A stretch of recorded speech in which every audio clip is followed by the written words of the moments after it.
Hey all, welcome to the Institute and another top 10 list.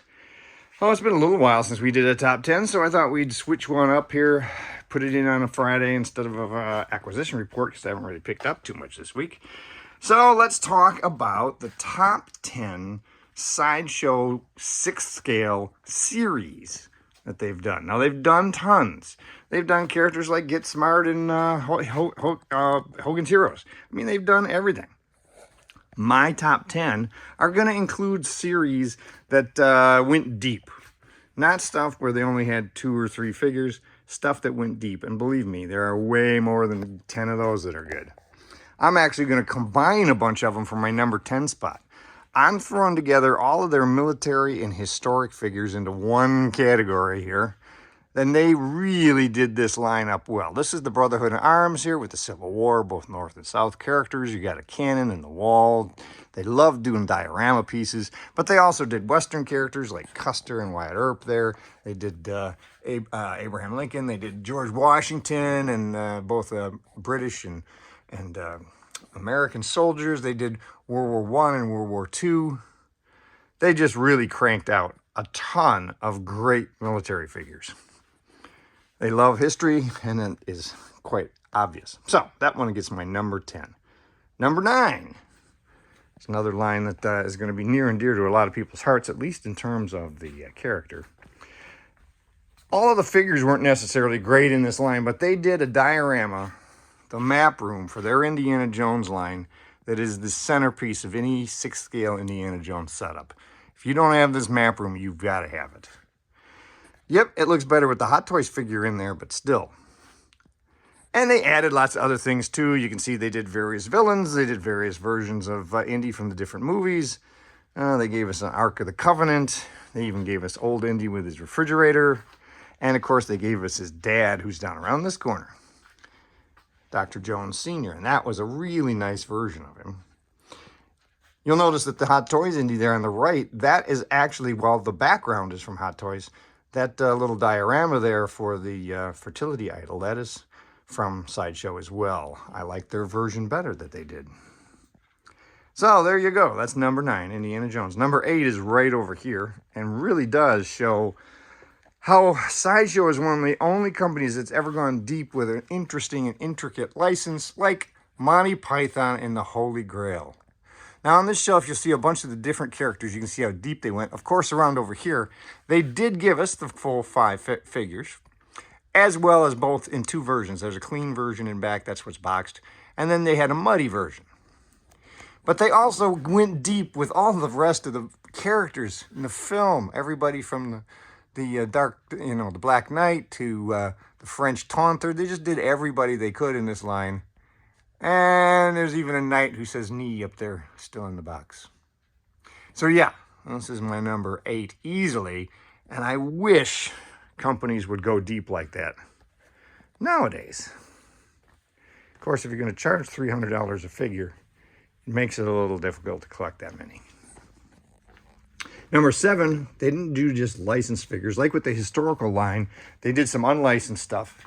And they created their own set of zombies before really zombies took off. The Dead. Characters like the Santa Claus there, the Prophet, security guard, the chef, or rather the butcher in back, the doctor up here. And they did a whole bunch of these. There's some cheerleaders on the other side. There's some punk rockers. I think he's around this side. Yeah, there he is over there. So they did this Dead line before they really, zombies really got crazy after The Walking Dead came out. And they did a nice job with it. They did variations like the doctor there comes in both green and blue pants or scrubs. But yeah, easily a number 7. And it's a nice example of an in-house line that they took and did great work with. Number 6 is one that's made them a ton of money. And that would be Star Wars. Sadly, I'm not going to say that their human beings in Star Wars are very good. There are a few, but it's really the 2 things that sets this line apart. First, the aliens. They continue to do a great job with them. There's Hammerhead up there. There's a Bosk. It's great that they did. Greedo here is great. But along with the aliens, it's these terrific dioramas. The whole setup here with Jabba the Hutt, from the corner to the Han and Carbonite. the cantina setup, Yoda's hut, creatures like the Tauntaun,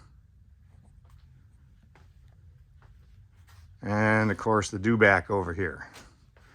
So yeah, I mean, they did an amazing job with these extra pieces, big stuff that really sets the line apart and are great additions if you're a Hot Toys collector. Hot Toys might have far better humans, but adding in those dioramas really makes the display look a whole lot better. Number 5 is a line that's near and dear to my heart, and I wish somebody else would pick it up and do it even deeper than they did. Planet of the Apes. Let's zoom in here since I'm way back over here. There are a couple of Hot Toys gorillas mixed in there, but most of these are the Planet of the Apes from Sideshow, and you'll see they also, again, went deep with the different characters. There's even the 2-pack back there, and several of the figures also had variations.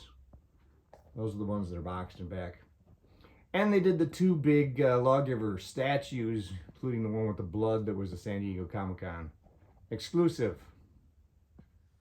So yeah, Planet of the Apes is another personal favorite, and I really wish somebody would pick that up. Try to go deep with that again. Hot Toys gave us the 3 apes and Don fizzled out. Another line that somebody's got to do, it's a super popular franchise. It still is really popular with fans, Buffy the Vampire Slayer. Sideshow did a great job with the monsters. And the reality is they actually did a pretty good job with the humans too. The sculpts are actually much better than people give it credit for. The heads can be a little big, although sometimes people think heads are smaller than they are. But at the time, costuming, paint, and articulation wasn't what it is now. You know, this is 20 years ago. This was a little different then.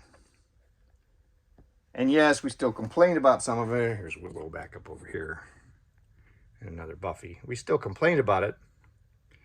But considering the price tag on most of these, it was still pretty good. I would like to see a company, maybe one of the smaller companies, Haymar's Toys, you listening, pick up something like this and start hitting up the Buffy line and going deep with it. Number 3, I'm going the wrong way here. I was going down to show you number 2. Number 3 is right here on the same series, same wall. Again, it's horror.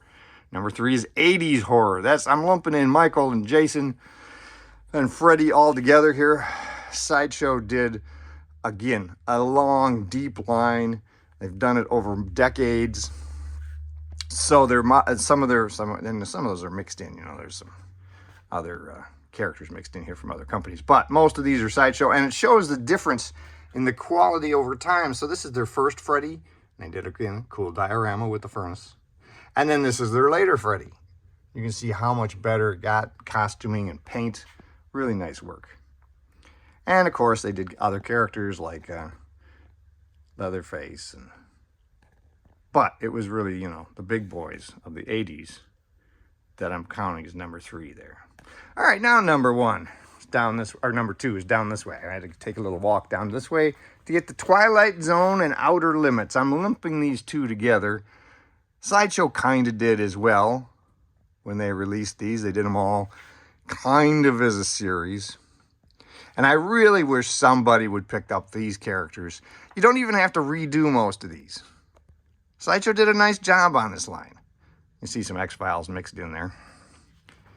What you really need to do is start doing some more of the creatures from these 2 series. There were plenty of them to do. And I know you guys, somebody out there, can pick them up. So there's number 2, Twilight Zone, Outer Limits. What's number 1? Well, you know what number 1 is. If you've watched any of my videos, you know my love for the Universal Monsters, and Sideshow has done a fantastic job in 6 scale. They gave us characters that were on the fringes, like London After Midnight and Metaluna Mutant. They gave us all the standards, like Creature from the Black Lagoon, and they didn't just do that. They went deeper, giving us Creature there from the 3rd film. They gave us various versions of the Mummy and Phantom of the Opera. Mole Man, Mole People, lots of Draculas, plenty of Frankensteins. They tried to make sure they gave us one of almost every actor of the original Universal films doing the Frankenstein in the different releases. We got various Wolfman figures. Some other companies mixed in here. So yeah, they did a beautiful job on their Universal Monsters. Easily my #1 pick of all-time Sideshow 12-inch series. So let me know what some of your favorites are. Maybe Platoon's on the list. Maybe some of their other unique versions of other characters. Let me know. Make sure you subscribe. And until next week, have a great weekend of collecting.